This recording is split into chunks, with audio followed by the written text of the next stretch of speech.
presentation is called Call to Action, Journey of Marginalised Young People on the Road to Resilience. And we have with us Trent Caldwell, Taz Clay and Sophie Hope. If you'd like to make your way up, I'll introduce you. Trent is a Headspace National Youth Reference Group member and lived experience speaker. He's a qualified youth worker and artist and an ambassador for organisations like Epilepsy Action Australia and the Inner Ninja Foundation. Putting an end to suicide and increasing resilience is his end goal. Thus, educating, encouraging and empowering young people is his game plan to do that. Taz is a 19-year-old Kalkadonan Boogaman brother boy. He's from Townsville in North Queensland, now living in Toowoomba in southwest Queensland. He spends his time advocating for Aboriginal and LGBTIQ/ASGBB rights and mental health with Headspace. And he also travels the country speaking and emceeing at conferences and other community events. His goals are to become a youth worker where he can help and support his younger mob who are doing it tough and just need that person to be there. Sophie is a Headspace National Youth Reference Group member and a passionate volunteer worker in both the youth and mental health sectors. She has lived experience as a mental health consumer and as a young solo carer for loved ones in her life who have attempted suicide. Sophie also runs a social initiative in Canberra called Mind the Gap, a mental health performing arts showcase for young people. She was the 2015 ACT Volunteer of the Year. Sophie is passionate in finding ways to fill the gap in our mental health system between moderate and crisis care. Thank you.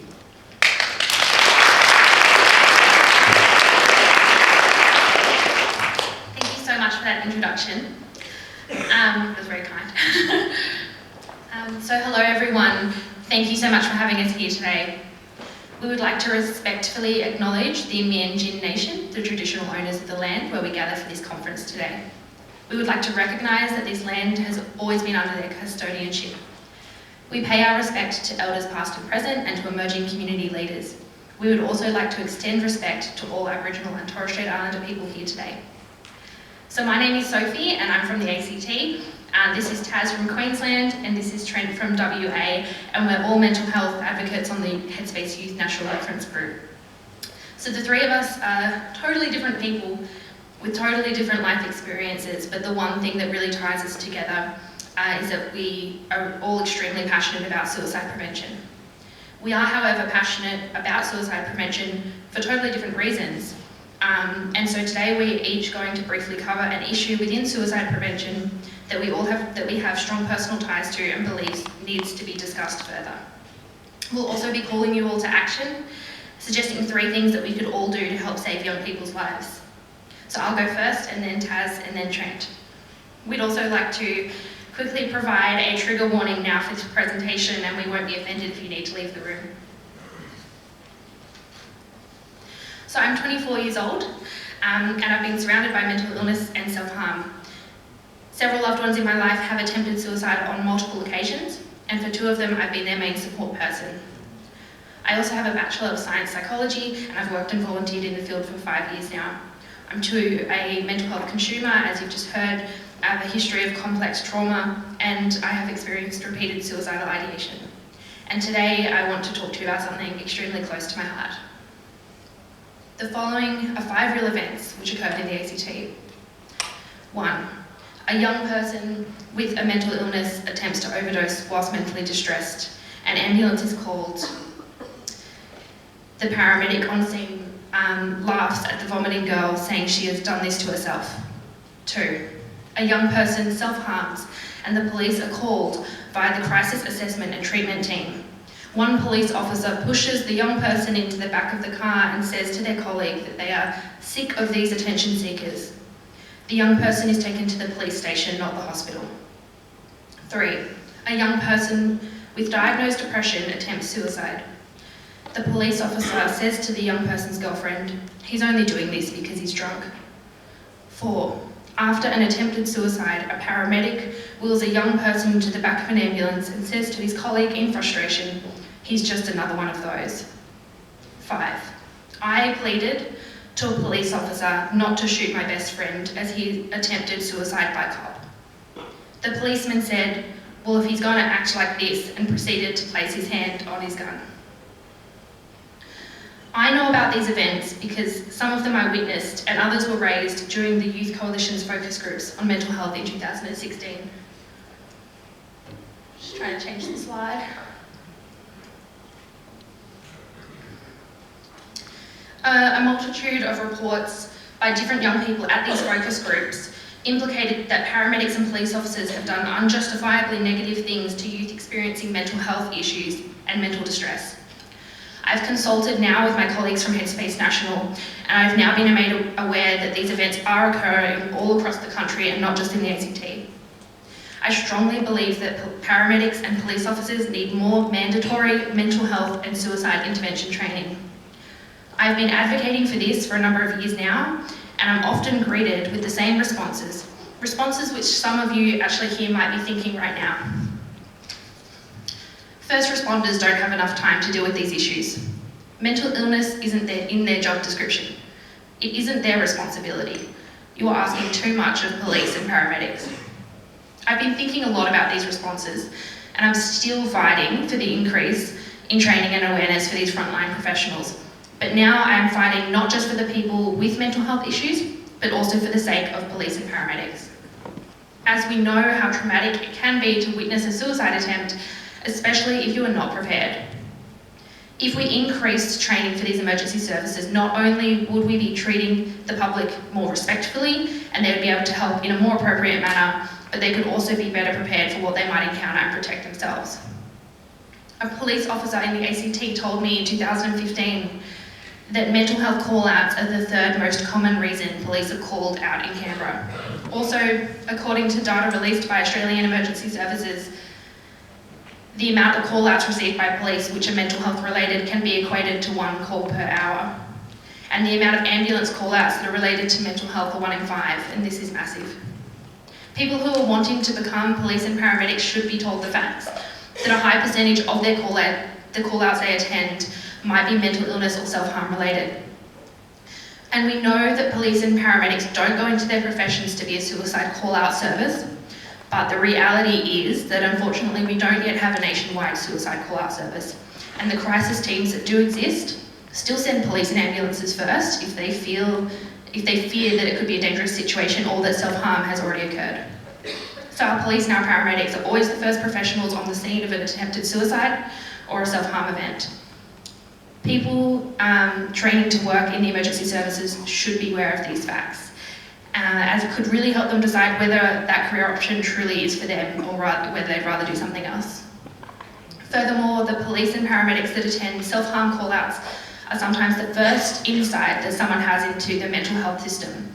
And for a young person and for any person, this is critical because, as we know, one bad experience can put someone off ever sharing their story or seeking help again. Providing police and paramedics with mandatory and comprehensive mental health and suicide intervention training will not only help lessen distress of the public, but also help these professionals, and ultimately, I really believe it will save lives. So I'll keep fighting for this, and if anyone has any ideas or suggestions or would like to collaborate, please do send me an email or find me on LinkedIn, and I would now like to pass on to Taz.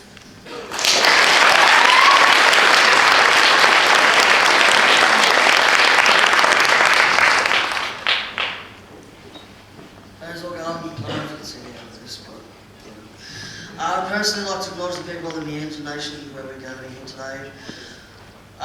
So my name's Taz, I'm 19, and as far as I can see, my future only goes to next year. Closing the Gap Report 2017, the target to halve child mortality hasn't even reached. It's not on track actually, and that's through the report. Over 17 years between 1998 and 2015, the rate has dropped and narrowed, but child mortality was nearly double the rate when I was born as my twin, and I was actually lucky to survive childhood. Being severely undernourished, I should add. Odds are stacking against me from when I was conceived and continue every day. The overall Closing Gap Report says better integration of services across health, childcare, early childhood and education in school will result in better access to the right services. 10 years on, and this is the best solution that we have. At 6 months, I was put in a non-Indigenous family home in like a kinship arrangement with my auntie and a family from the church. I did suffer abuse for about 6 years through them, and I was in cultural limbo because they denied me the right to have access to my culture and to celebrate that part of my life. I faced racism from a young age, and I still continue to face it today. I was continually told throughout my childhood that they were nothing but the drunk sleeping under the trees and tin sheds. This was told to me for 13 years. This caused identity issues which I still face today, but I do with a strong heart knowing that this is who I am and that's alright. I did suffer with self-harming for a while there throughout school while I was being bullied a lot, being the black sheep of the school with my twin. The identity issues started becoming a bit too much when I didn't have real supports to help me, or ones that were stable enough to actually support me. I was then sent to Townsville by the family I've been living with all my life because I started responding to all the stuff in my head by partaking in risk-taking behaviours like smoking, self-harm, running away, drinking alcohol and stealing. I can very well say that I'm being obnoxious when I was doing this, but any excuse not to go home was good enough for me. I started into a world then when I moved to Townsville of continual death, drugs and alcohol, suicide being a rational option to a life problem, schooling not really being an option, DV a regular occurrence, along with lateral violence and crime being a way of life. I lived on palm for a bit as well, and the rate of child and young people being laid to rest there blows my mind. Suicide was the cause not far off people's tongues when it comes to explaining why they passed. And then to top that off, I met my mum just earlier in 2012, and she passed away the following year after meeting her less than 12 months ago.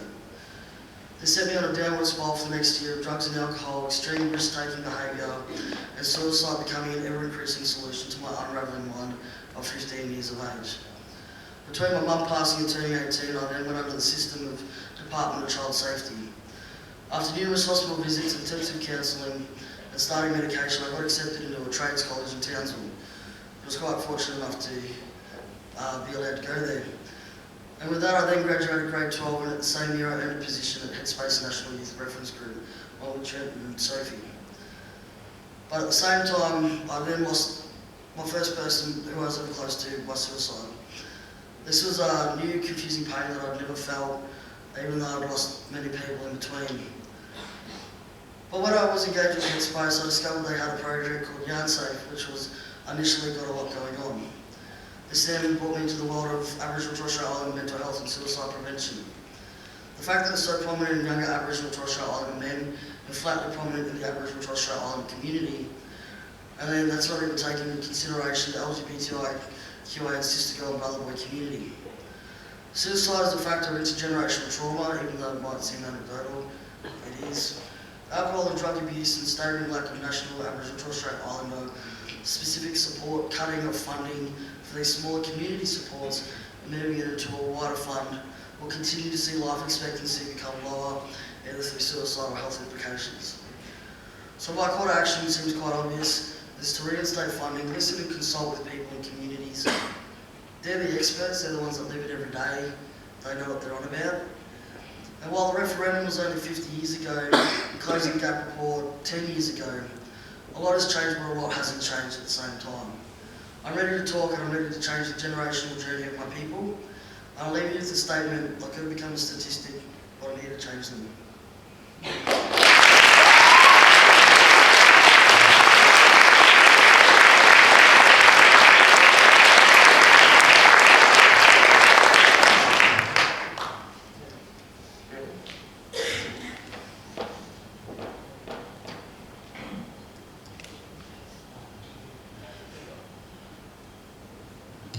So, alright, my name's Trent and I'm a suicide survivor. I'm here to share my experience, but first I want to acknowledge all those with their own lived experience and bereavement. I'm going to share what I found worked for me, the supports, and it's not necessarily the same in every case, so I want to make sure that I'm not going to tread on anyone's toes. When I was 19, I had an accident I was doing chin-ups on the top of the goalpost and it collapsed. It fell on my head and crushed my skull, and it put me into a 2-week coma. When I awoke, I was completely blind in my right eye. However, I was surrounded by friends and family and other supports around me. So over the next 4 weeks, I lay there in a hospital bed, not being able to move, not being able to wipe my own bum. But I had people that were all in my past coming in to visit me. So I had my friends, my family, old school friends, primary school, high school friends, footy mates, footy coaches. I was surrounded. I've never felt more loved in my life than in that hospital bed, laying there when I think like my world has come crashing to the ground. I got out of hospital feeling like everyone had told me I was so amazing and strong, and I moved back home, and I was living in a little country town called Dalwallinu, which was 3 hours north of Perth. I didn't have my supports there. I had a few family, a few friends, but most of my supports were in Perth. And I'm going to say it again, this is how I feel, but I felt super alone. Whether I was alone or not didn't really make a difference. But I didn't receive the same amount of text messages and phone calls as I had when I was in the hospital. I felt like I was forgotten, and all of a sudden the realisation that I had to live life with these new disabilities really kicked in. So soon I was diagnosed with post-traumatic stress disorder and depression. So the minute people found out that I was struggling is the minute people started helping me again. My mum was my major support through this whole time, and she sent me to this private mental health clinic, Perth Clinic, for a couple of stints to try to get me better.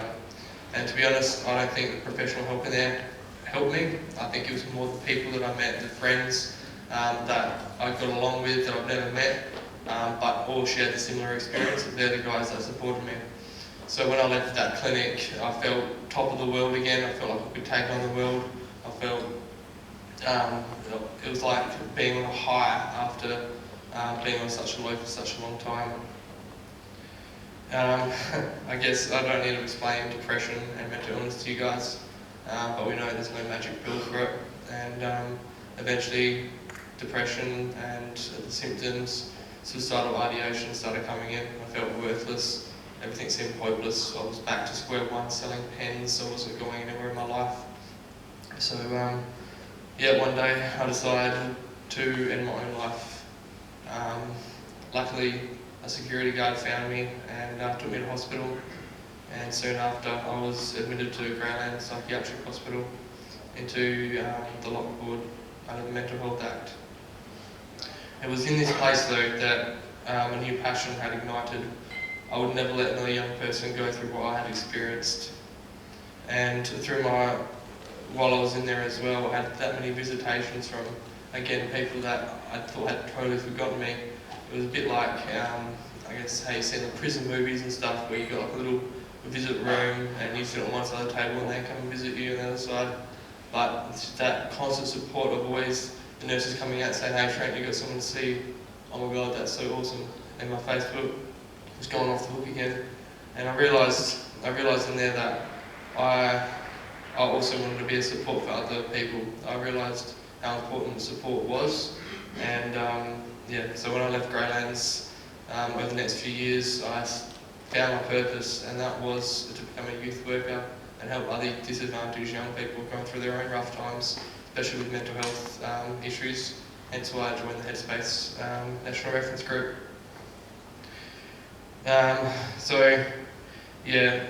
My big realisation through this whole thing, and when I was asked to pick a topic and talk about it, was that supports are needed not only in the rough times, but also in the good times.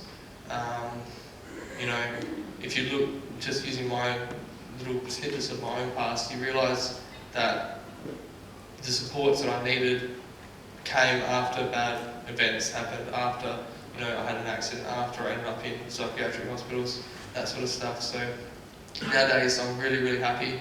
I've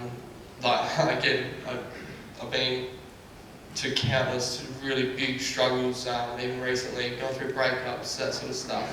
It gets really, really rough, and I'm not going to say I've conquered it or anything, but I really believe that if it wasn't for my support networks, one of them being my best friend, Steph Kamanidi, the CEO of Inner Ninja Foundation. She's been a lifesaver. If it wasn't for people like this, I wouldn't be here. It's not me being this amazing human being, it's me being carried through this whole period, these past 5 years that people have been uplifting me. I'm standing here giving them acknowledgement. It's not me. It's not me. Now, practical ways to support that I found have worked that maybe I can give to you and maybe you can take away from this. Face-to-face conversations. When you have chats with people, I found it really made me feel like someone cared about me. Someone was taking out time of their life to actually want to listen to me and hear what I had to say.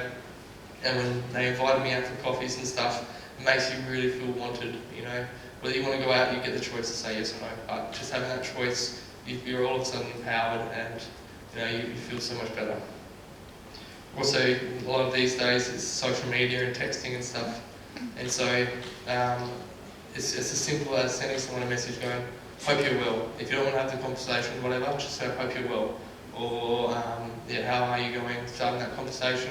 It's easy. Like, we can do it at bedtime. We can do it on the toilet. It doesn't really matter.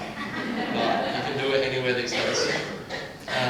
Another big thing is with Facebook, commenting on posts and photos. People love themselves. Like, you check out their profile pictures, they would have spent an hour, like, just editing it and stuff. And I'm sorry, females, but you guys are really to blame.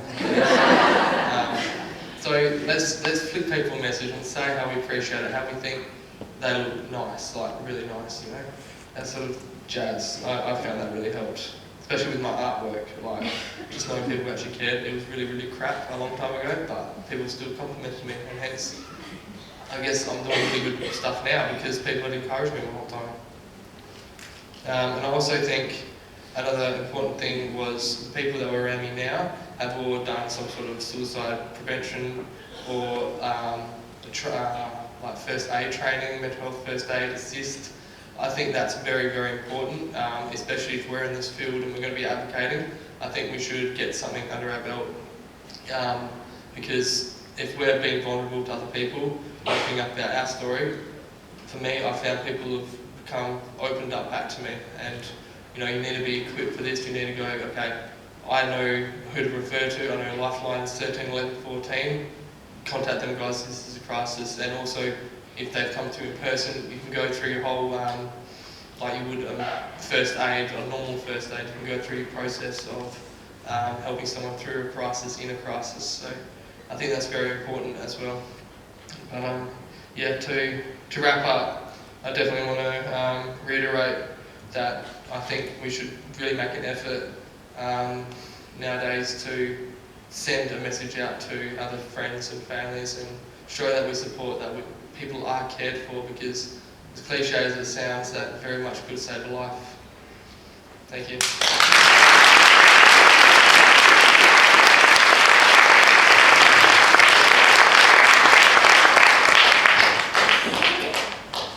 Thank you so much. We've literally got 60 seconds for questions, so perhaps somebody who has a burning question. No, but what I'd like to say... Oh, sorry, there's a lady. I was going to say, thank you guys. You're all going to be like amazing workers, and that honesty and that connection, the ability to check in with your mates, that's awesome. Really awesome stuff. Thank you.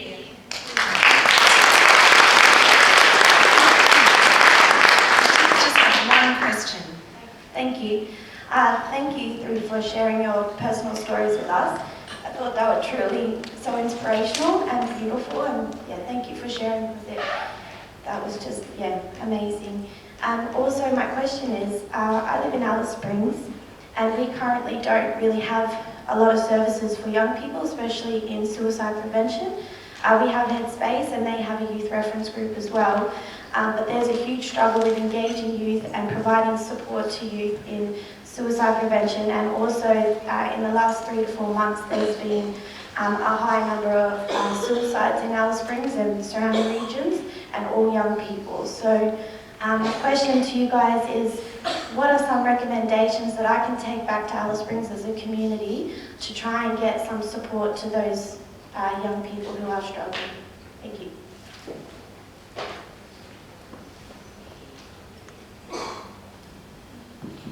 Yeah. So I used to live up in Broome as well a few years ago, and we had a few youth conferences up there.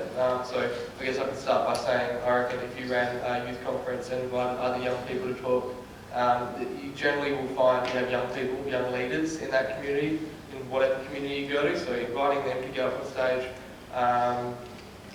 if they don't have a lived experience or anything, that's all right. Give people a message of hope. You know, tell them that things will get better. Again, it's like a support. If they might be not feeling bad in the crowd at the moment, but they very much could have their own battles at some page and turn to these other young people that they feel comfortable turning to. Yeah, thank you so much for your question, and I totally agree with what Trent said, and I also think it's just a really difficult issue because I know, you know, money isn't everything, but I just keep thinking that it comes down to resources and funding a lot of the time, because I honestly feel like, you know, some of the best, you know, services that we need for these young people, especially in sort of moderate to severe, you know, issues, and suicide prevention needs a lot of funding, because not everyone has time outside of their full-time work to do all this extra stuff as well for free, and also the resources to be able to fund the programs, etc. But I think definitely providing spaces where people can connect with like-minded young people for free, and providing transport and things like that. But that also costs money. But yeah, and also I suppose like as like an ultimate thing, trying to make it okay to talk, like help seeking, like making it okay to do that. That's like a whole like societal issue though, so it's really hard to be like, oh yeah, just go back and make everyone okay with mental illness. But yeah, but I mean that would be great. Yeah, I'm sorry, I feel like I'm not being very I think a youth peer-to-peer support group would be really, really good. Again, it makes you feel like you're a part of something bigger, but young people are probably more inclined to talk to other young people. I know I found that. If maybe a peer network in your community might work. No, that's great. Taz, did you have anything else you'd like to add? Okay, I'm really sorry everyone, but I will have to ask us to thank again Sophie, Taz and Trent for your generosity in sharing.